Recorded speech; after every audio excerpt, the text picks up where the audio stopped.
The diner clock ticked past midnight, and the neon sign outside buzzed weakly in the cold wind. Inside, only a few tables were occupied, truckers sipping black coffee, an old couple sharing pie, and a young waitress trying her best to keep her smile steady. Her name was Lena, barely 22, with tired eyes that still carried a softness the world hadn't completely taken from her. She wiped down the counter, humming softly, when the door suddenly swung open. 3 men stumbled in, loud, rough, and already drunk. Their laughter cracked through the quiet like glass breaking. They took a booth near the back, shouting for service before even sitting down. Lena felt the familiar knot tighten in her stomach. She'd dealt with men like them before, entitled, mean when drunk, worse when ignored.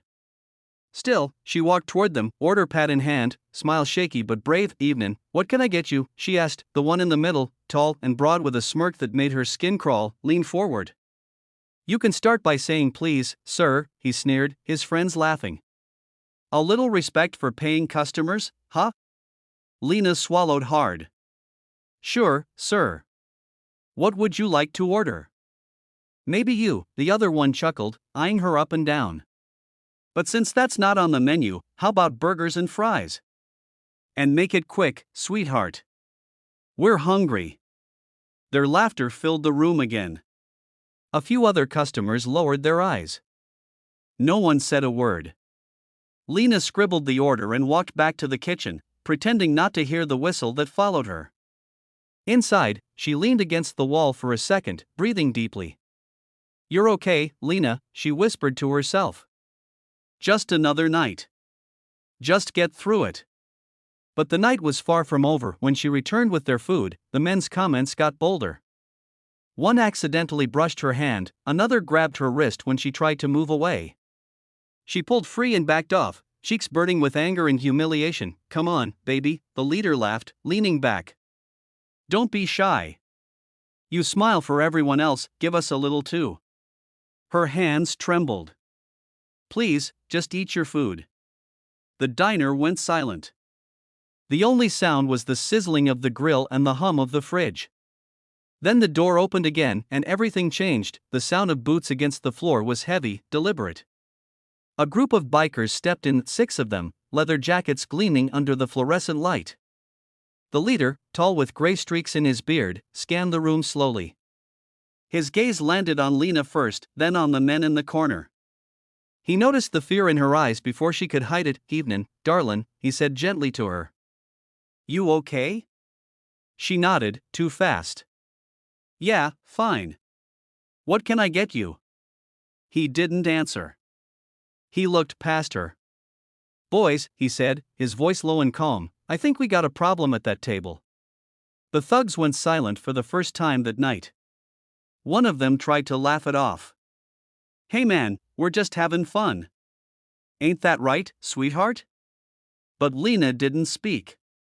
She just shook her head, eyes wet. The biker leader stepped closer, his boots echoing. "Fun," he repeated. "Looks like fear to me." Before anyone could react, the air changed. The thugs stood, ready to fight, but they didn't realize they were outnumbered, outmatched, and completely surrounded. The bikers didn't need to throw a punch, just standing there, they commanded silence. "Apologize to the lady," the leader said. The tallest thug sneered, but when he saw the cold look in the biker's eyes, his smirk faded. "Sorry," he muttered louder. The biker demanded, "I said I'm sorry." Lena nodded slightly, still trembling. The leader looked at her again. "You sure you're okay, sweetheart?" She nodded again, tears spilling over. "Thank you." The bikers took a booth near the front, and Lena brought them coffee, her hands finally steady. The leader smiled softly. "Don't thank us. Just remember, you never have to take that kind of disrespect. Ever." That night, for the first time in a long time, Lena didn't feel small. She didn't feel invisible. The next day, Lena showed up for her shift early, determined to keep her head high. But something was different. The biker leader, whose name she later learned was Hawk, was sitting by the window, reading a paper. "You didn't have to come back," she said softly. He smiled. "Wasn't about the diner, sweetheart. It's about making sure you're treated right."